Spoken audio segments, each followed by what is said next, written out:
is the right thing to do. Well, you know, we're going to start, and I guarantee you, this is a great pleasure for me because I've been wondering, how are you doing? And then I look at you right now and I think, you haven't changed, but look at me. What's happened here, dude? You look the same. You look exactly the same. No, not even close. I've lost a little, but I've gained a lot. Anyway, I am honored and pleased to have tracked you down in New York City. This is Juan Carlos Luna to talk to us about the field of advertising and how everything in this crazy year of 2020 has affected your life, your career, etc. But first, how are you and what are you doing in New York? I'm great. I am happy to be working, thankful to be working. I feel lucky and I have a new appreciation for this city after everything that we've gone through with the virus and how everyone's responded. And we've managed to kind of continue to survive it. There's this odd love-hate relationship with New York City that every New Yorker develops. And I describe it sometimes inappropriately as an abusive relationship because, I kind of come back to it, even though it's not the healthy thing to do, but there are a lot of positives to it. And one of them is this kind of communal resilience that I keep seeing. So that's what keeps me around. And I hope that I'm a part of that as well. And that's really what gets me excited about continuing to live here. I don't know if I'll be here forever, but I said that about 1 year in after I left San Jose State. I came directly here and I'm on year 9. This is I'm going into my 10th year. So. And officially, what is your job? I looked on Facebook to get this information, but just tell everybody a little bit about your career and your job today. I'm an account director at Lucky Generals. I work, Lucky Generals is a creative agency. It's a small one that came over from London. And I lead the business from the business side for Celebrity Cruises. And I previously had other clients who have since moved on. But Celebrity Cruise, I lead the business. I lead the relationship with the client. And then as people might know, a creative agency for advertising might include creative department and all of that. I help kind of keep all of that and bring it together and manage it on behalf of the client. So I represent the client to the agency and I represent the agency to the client. I'm the middle guy. Very good. And over the last 9 years, you've moved up the ladder, but you've gone to different companies in New York, correct? Yeah. It's funny because when I first arrived here, it's bizarre. It feels like yesterday, right? And I came in here with the ambition to grow and to go up position and take on more responsibility. And then suddenly when you're here, it feels odd because you go, what's next? And I've been doing that and talking about that with bosses and everything. But yeah, I came in and I joined big agencies when I arrived. McCann and Ogilvy are two well-known large agencies, and I learned a ton there. They were great places. What Ogilvy identifies itself as a teaching hospital. That in fact was what I experienced. A ton of mentors, a lot of attention on detail, and a lot of the processes that make me who I am today. And then I moved over to a place called Mother about 4.5 years into my career, and I fell in love with this place. It's an independent agency of roughly 100 to 120 people, and a real family energy to it. And that really brought the human side of work for me and allowed me to really come out of my shell from being somewhat what I would identify as, a nose to the grindstones, kind of robotic, trying to make it. Mother forced me to be myself and forced me to come out of my shell.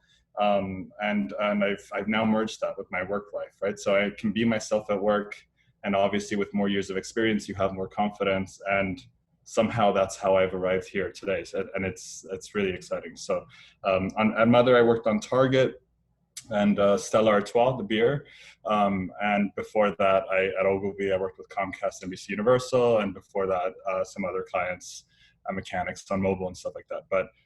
But since then, Target was my most recent experience before Celebrity Cruises last year. And obviously everyone loves Target, and I learned to love it too, and learned to put up with a lot of the challenges of it, but yeah. I can imagine you have. And I do want to tap into something you told me on the phone. So this year started out like the rest of us, not knowing what was in front of us. it turned to be a very strange experience for you. Describe what happened to you and the virus. Yeah, I had so with work I joined this company in September, and so the development process for creative and a campaign kicked off right as I joined. So I jumped in right to help get it started and get it moving with the clients right at the brief. It was just fantastic. And just as we're really excited to get everything kicked off, we have a script approval, we have a director, we're going to shoot aboard a new ship in France. All of this was lining up. We have this fantastic director. I was in London and Paris right as everything was starting to heat up, and especially in Europe. And we were there for casting. So when you're at this stage in advertising, when you're already casting, you're basically there. All you have to do is produce this thing and make it. It's super exciting. It's obviously not easy, but you've sold it in. The client's excited. You're now choosing the characters. And you're about to make this fantastic story come to life on an ad and bring it to TV eventually, and all of the rest of the media. And so sure enough, I came back from that trip and learned I was sick. I mean, I went from being on, yeah, I mean, I did do a lot of things that were technically risky, and the world was still semi non-responsive to this. So I did London, Paris, a city in Paris called Saint Nazaire, a city in France called Saint Nazaire, and I was aboard a cruise ship that was stationed, but it was a lot of international people coming together and exchanges of humans. And then I flew back, and so I ended up getting sick for about 10 days. I learned I had a fever, and thankfully I'm okay. I'm really thankful. I got the not so brutal side of it, and I'm here now. It's a slight relief, oddly, that it's passed, and I know that I'm not immune, and I know that antibodies aren't forever, but for now, it gave me kind of some peace of mind that at least I can't get it immediately after. Well, for those of us who are watching this in California and around the country and the world, we're probably thinking, we're sick of sheltering. We don't think we can get it, or we want to dare and try to get out there and have some fun. And if we get it, fine. If we don't, fine. That wasn't your thinking. You decided to do what? How did you deal with the virus? We always knew it was real. And in fact, on the business side of things, we were panicking because we can feel it coming, and we're dealing with cruise ships. We understood. So what we were trying to do is slide in and get this done right before it hit, to be very frank, and be as safe as possible before you can. And it became clear that that wasn't going to be possible as soon as we started flying back. As a New Yorker, you saw the beating that the city took. It was absolutely devastating. Thousands of lives extremely quickly. And I have tons of friends who were affected. I've had a lot of conversations with friends in other states who I kept begging to listen. It's coming, and you have to know it. We didn't think it was. When I was in Europe, I didn't think it would hit New York to this, this magnitude. And sadly, humans aren't responding fast enough. But I think a lot of people are now waking up to it. Obviously, we're deep in, and it's a tragedy what's happening around. So I dealt with it. I isolated myself. I had no option to, obviously, and I stayed in for much longer after I was sick because it wasn't clear how long I was contagious for. It still wasn't really. It was right as New York was getting started, so I was on the front end of things. And so since then, we continue to isolate. We're all working from home. If I see friends, it's from a distance. We're doing the best we can. And it's very frustrating to teach from home, but we have to at San Jose State and at all the CSUs. And I'm wondering, how do you get used to the notion the creativity is still there, the abilities are still there, and just can't see everybody? There's something more productive about being home. You get, the social element, you have to find a way to bring that to life. So you get creative there. But the ability to work from home, I'm hearing back from my teams a ton. My creative teams feel they're able to write more. They're able to go into their, outside and grab a chair and think out loud. There's a lot less structure. You make it for yourself. So whatever typically gets your creative juices flowing, you can start to identify. Personally, I have to be very organized, and I have to be very concentrated, and working from home is not too bad. It does get easy to relax, and I'll jump on the bed and work from there, and sometimes end up napping. But I now know what I need to get done, and I think most people have learned that you can do a ton from home, and it's opened the world to a whole new way of thinking of work.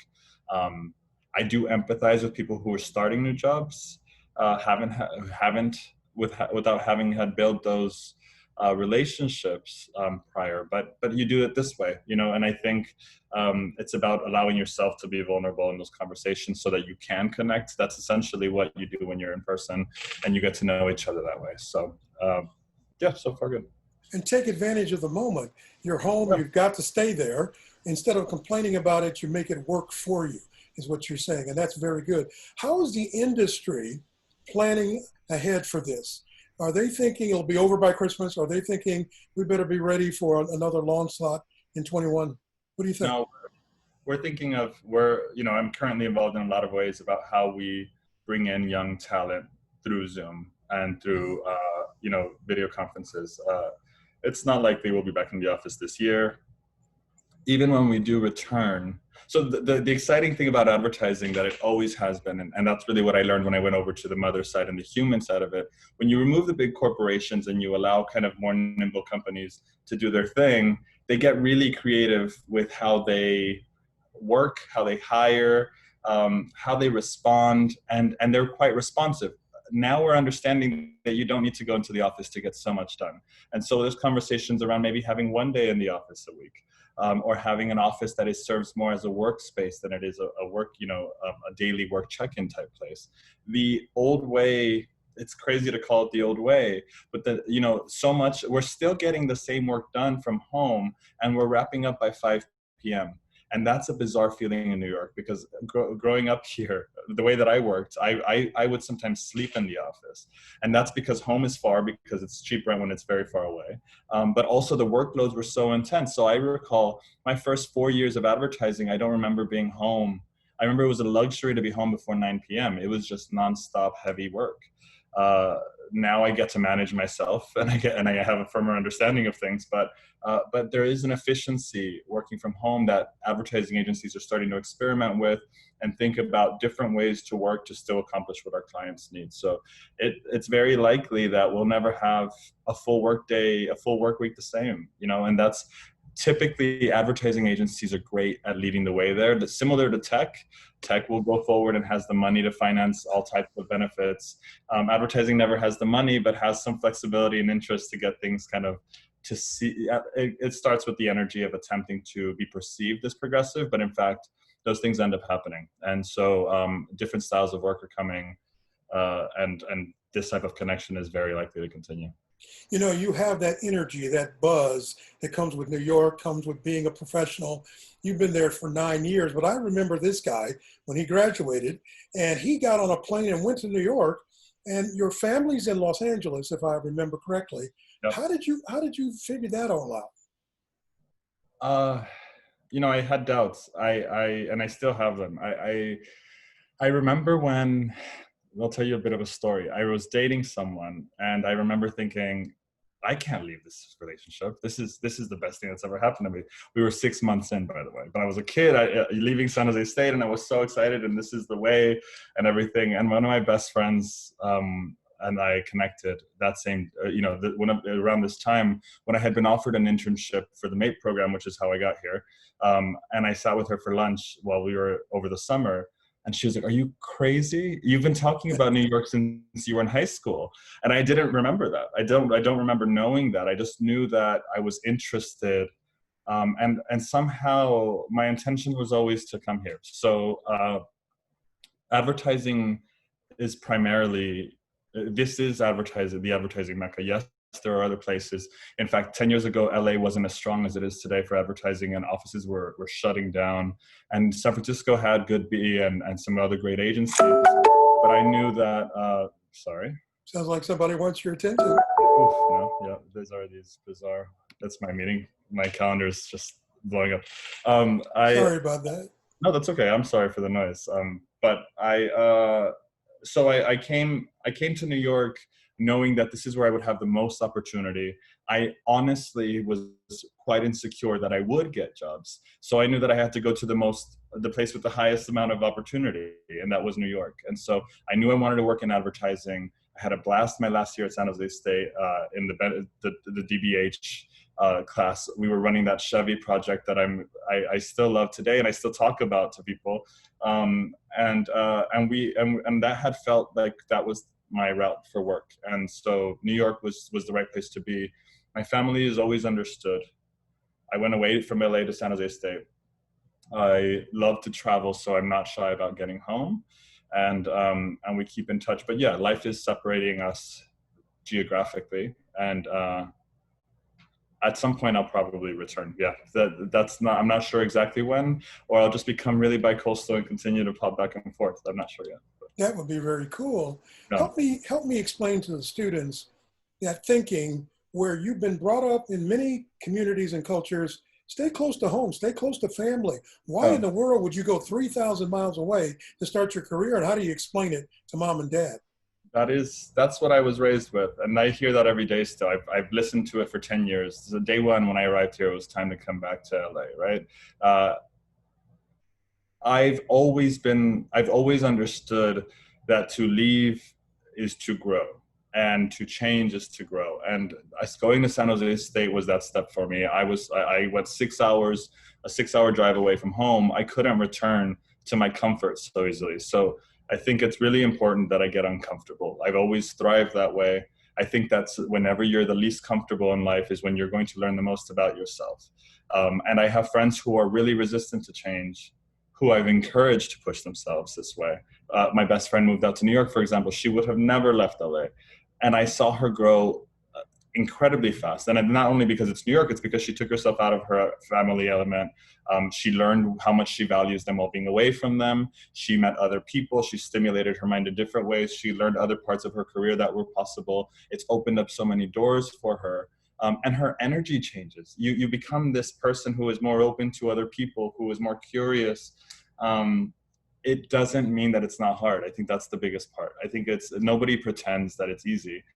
In fact, my first year, what the joke about New York is that it's like emotional combustion your first year here. I remember crying spontaneously out of stress on the subway. I remember having food poisoning one day, embarrassed that I was like heaving and running through the subway, demanding that I get home somehow.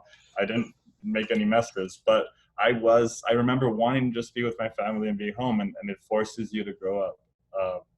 There's a ton to learn from being in a different space. There's a ton to learn from being exposed to different people.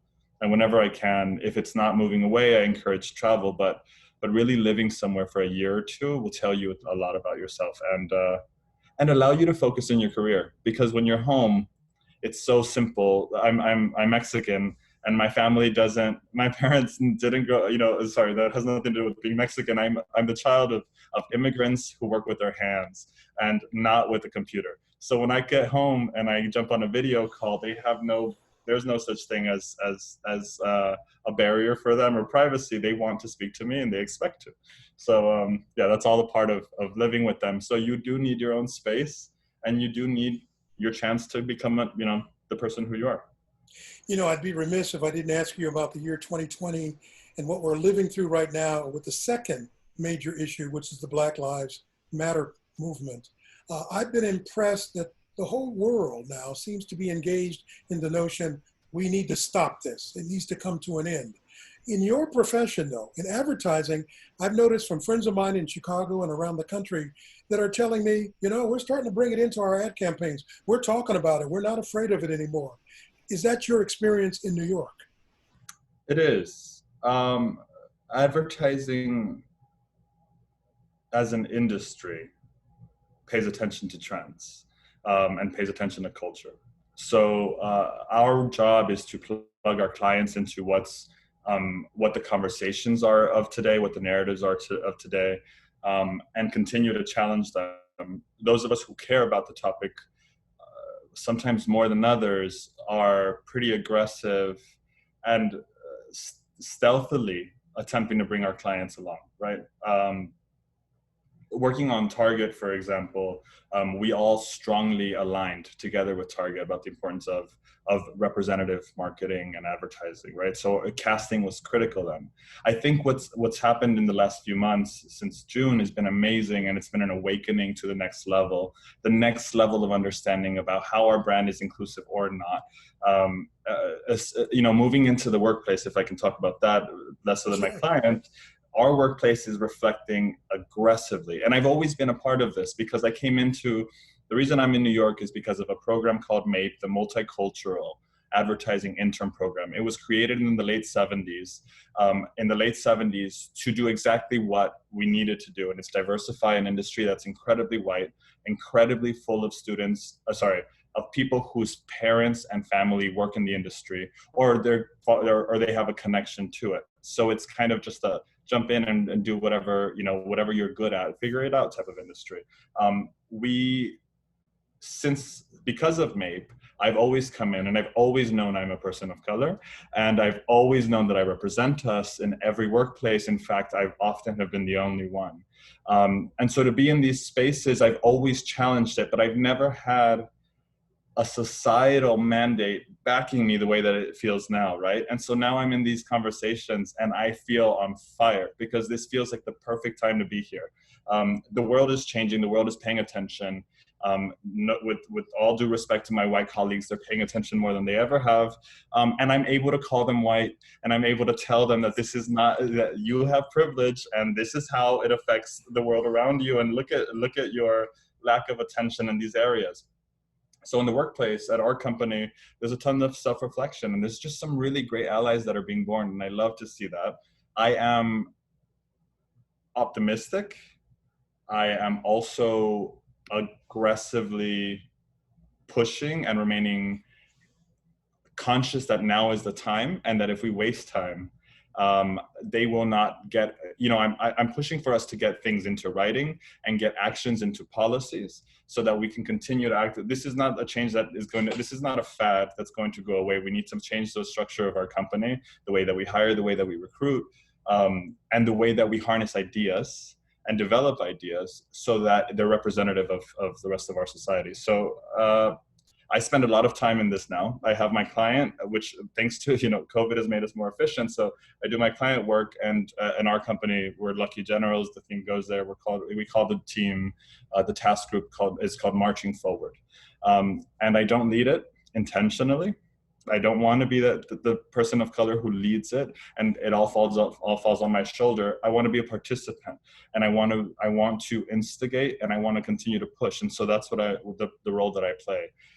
Instigate in a good way, obviously, as a reminder to everybody that about why we're here and why we're pushing. So, when we talk about, Well, you've been empowered to have a voice, showcase your talents and abilities, and now engage your cultural identity so that it can be a part of the whole mix.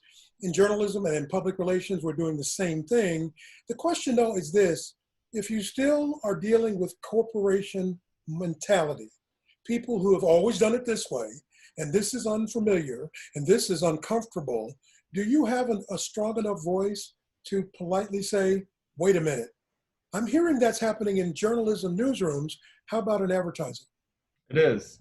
I can't tell you about the big companies. And I have faith that it's happening, that all people who want to raise their voice, there are forums now. Whether they're being listened to, how much they're being impacted, I'm not sure. But my experience at the moment, it's been pretty solid to be able to say,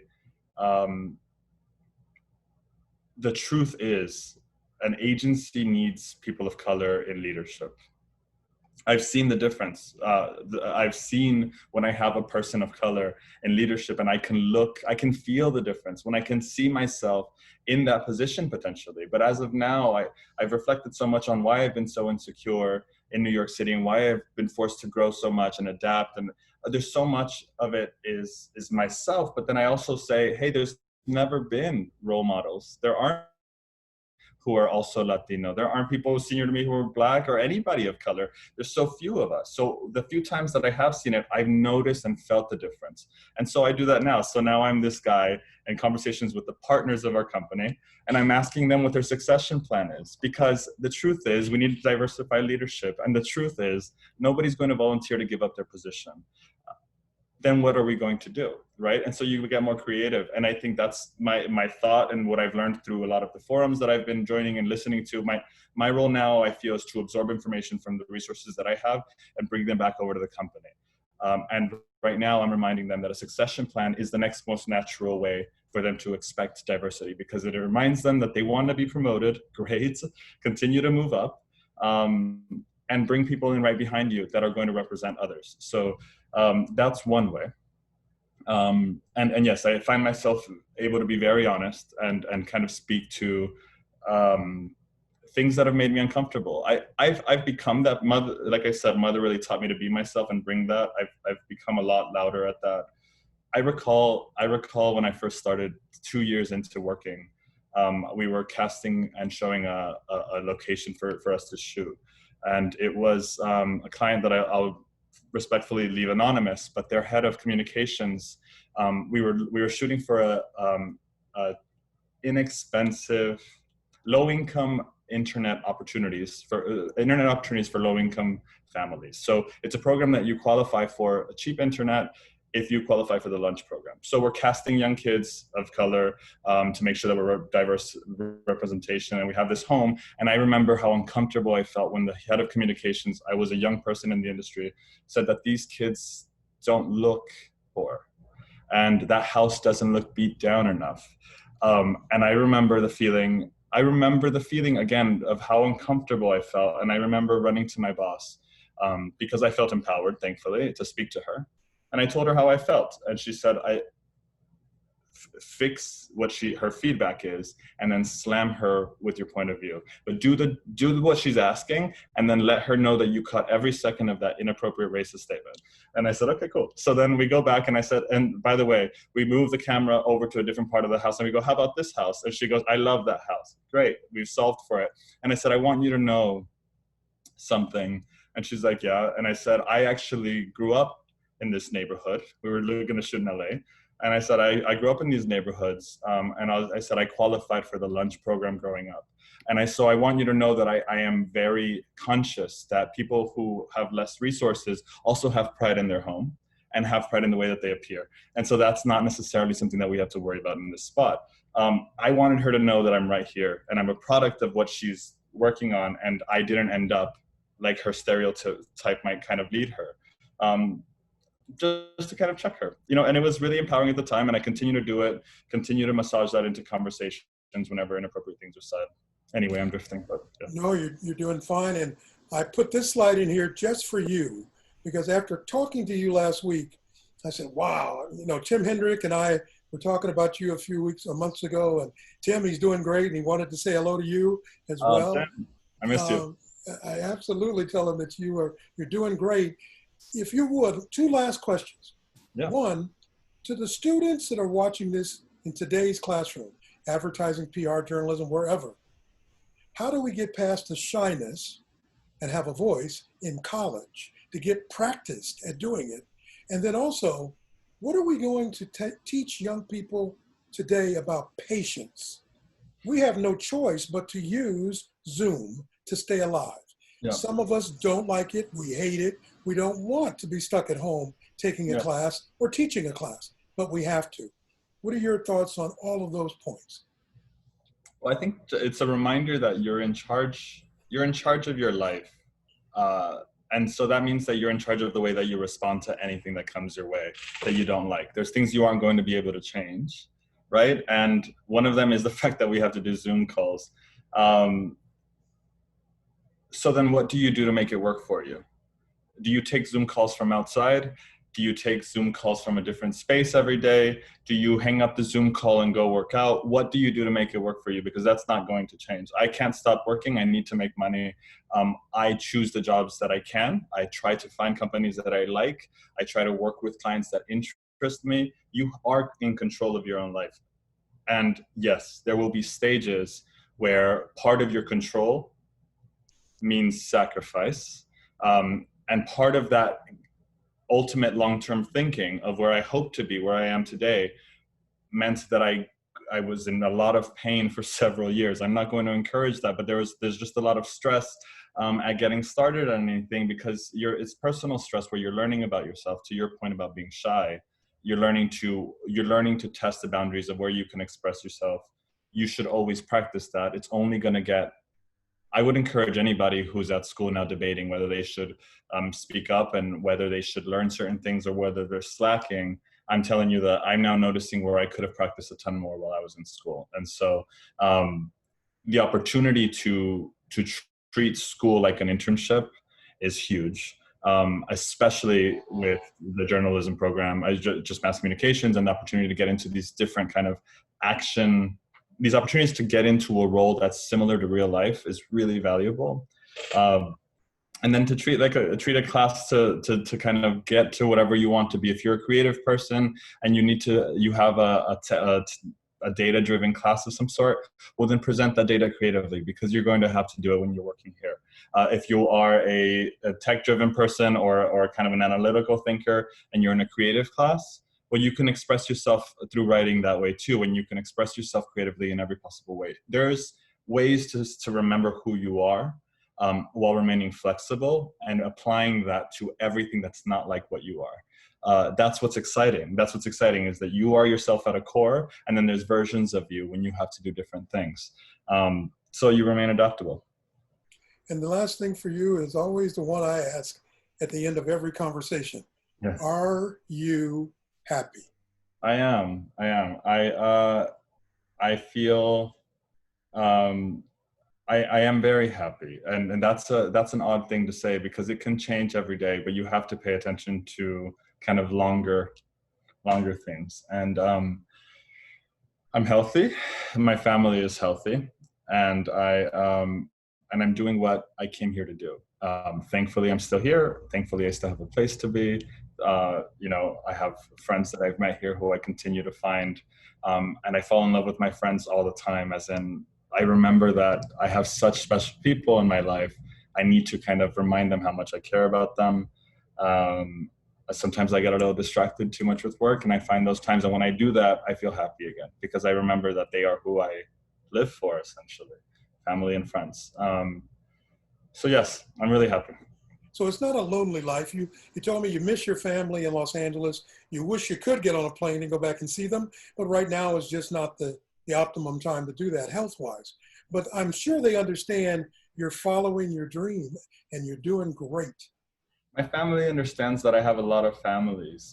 As a gay man, you get to choose a lot of your family. And I have a lot of friends here that have become, over 10 years, critical to my health in some ways, because we are able to understand each other more than a lot of me and a cousin might, right? You choose your family, and you get the opportunity to learn and experience with people who are like you. And I haven't mentioned this in this interview, and that's not necessarily, and it's a part of who I am. Being in an environment that's healthy for me and open to me and open minds. I identify as a gay man. Was that lightning? Perhaps you missed there's a storm coming, just so you know. No, we didn't hear it, but good. Yeah, but I came to New York also because I know it to be the progressive, stimulating, open-minded place that it is, and where I can feel safe to be myself. That's part of what I talk about, safety, about being yourself at work.